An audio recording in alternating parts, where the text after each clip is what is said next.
इन कुछ महीनों में सर्दी, खांसी, जुकाम, बुखार और लो प्लेटलेट के पेशेंट बहुत ज़्यादा बढ़ गए हैं। डेंगू, मलेरिया, वायरल फीवर ने घरों घरों में एंट्री की हुई है। तो इस वीडियो में हम देखेंगे कि प्लेटलेट कम होने के क्या कारण हैं, क्या लक्षण हैं। इस सभी पर इस वीडियो में हम बात करेंगे, तो वीडियो को एंड तक ज़रूर देखिए।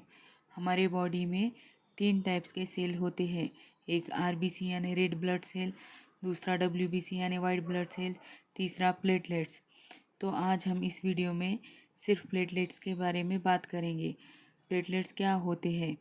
प्लेटलेट्स वो होते हैं जो ब्लीडिंग यानी ब्लड के बहाव को जमाने में मदद करता है। आपने देखा होगा जब किसी को कट लग जाता है या घाव हो जाता है तो उसका ब्लड यानी खून बहने लगता है, लेकिन कुछ समय बाद वो रुक जाता है। तो ये प्लेटलेट की वजह से रुक जाता है। प्लेटलेट कहाँ बनते या कहाँ तैयार होते हैं? प्लेटलेट जो है वो बोन यानी हड्डियों के अंदर जो जगह होती है, जिसे हम बोन मैरो कहते हैं, उस बोन मैरो के अंदर प्लेटलेट तैयार होते हैं। और प्लेटलेट तैयार होने के लिए जो सिग्नल है वो लीवर से आता है। जब लीवर सिग्नल देता है तब बोन मैरो में प्लेटलेट बनते हैं और हमारे ब्लड या ब्लड वेसल में ट्रांसफ़र होते हैं। नॉर्मल प्लेटलेट काउंट जो होता है वो 1.5 लाख से लेकर 4.5 लाख तक होता है। अगर प्लेटलेट काउंट 1.5 लाख से नीचे हो रहा है तो इसका मतलब प्लेटलेट कम हो रहा है। इसे हम थ्रोम्बोसाइटोपेनिया कहते हैं। अगर प्लेटलेट 1.5 लाख से कम हो रहे हैं तो इसका मतलब बॉडी में कुछ ना कुछ प्रॉब्लम है।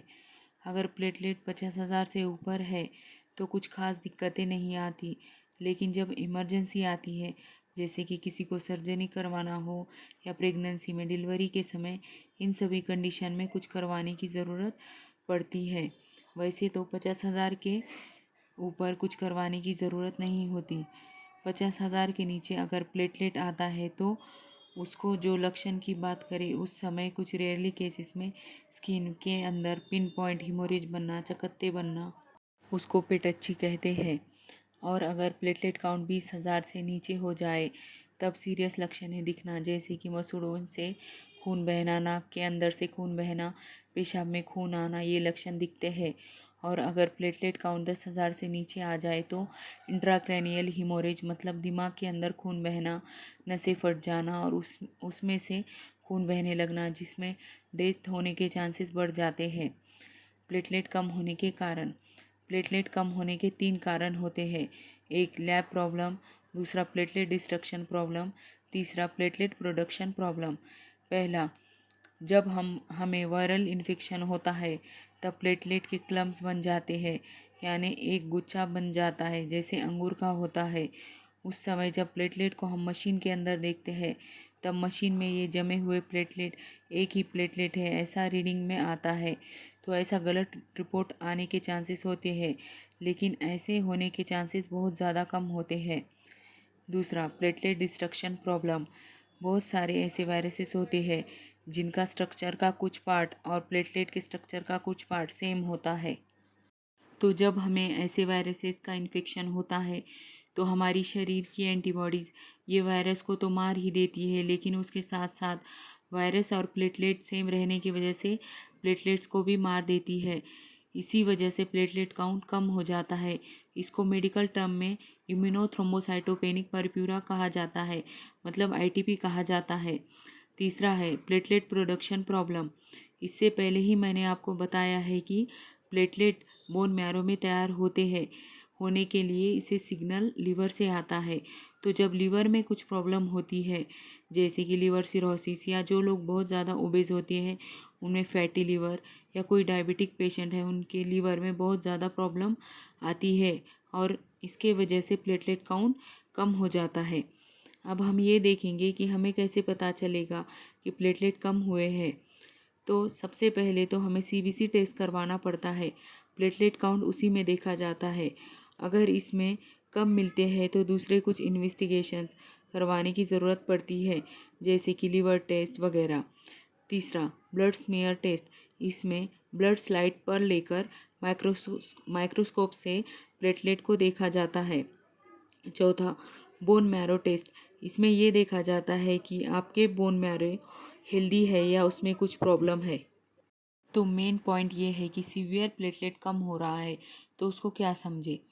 तो ऐसा आप समझो कि सीबीसी टेस्ट में प्लेटलेट काउंट 1,10,000 से लेकर 1,20,000 की रेंज में आया है और आपको कोई ख़ास प्रॉब्लम नहीं हो रही है, इसमें घबराने की कोई ज़रूरत नहीं है।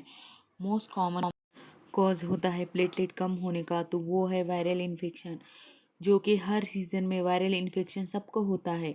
उसमें सर्दी, खांसी, बुखार, ज़ुकाम होता है, तो इसमें प्लेटलेट काउंट कम हो जाता है। 40 से 50% केसेस में यही कॉमन कॉज देखने के लिए मिलता है। जो दूसरा कॉमन कॉज होता है इंडिया में प्लेटलेट कम होने का, वो होता है मलेरिया।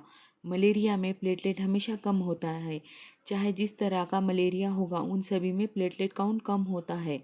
तीसरी कंडीशन जो डे टू डे लाइफ में आती है वो ये है कि ऐसे लोग जिन्हें केमोथेरेपी चल रही है या किसी कैंसर के लिए केमोथेरेपी चल रही है और उसकी मेडिकेशन चल रही है, तो इन सभी की वजह से प्लेटलेट काउंट कम हो जाता है।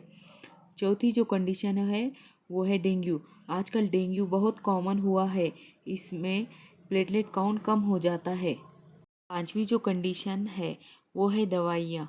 बहुत सारी दवाइयाँ हैं जो प्लेटलेट काउंट को कम कर देती है, जैसे कि एंटी डिप्रेसेंट है, एंटी साइकोटिक है या कुछ एंटीबायोटिक्स है, जैसे कि पेनिसिलिन, क्विनिन है, मलेरिया की दवाई है, एस्प्रिन है। जितने एस्प्रिन चल रही है उनमें प्लेटलेट काउंट हमेशा कम हो जाता है।